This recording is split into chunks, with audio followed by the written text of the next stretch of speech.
নওগাঁ জেলার একটি দর্শনীয় স্থান আলতাদিঘি। সীমান্তবর্তী ধামুরহাট উপজেলার বনভূমির মাঝে একটি বিশাল দিঘি।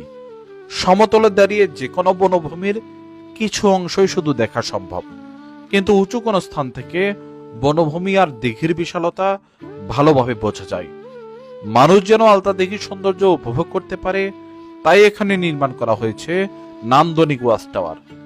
এই ওয়াচ টাওয়ার আলতাদিঘির সৌন্দর্য কয়েক গুণ বাড়িয়ে দিয়েছে।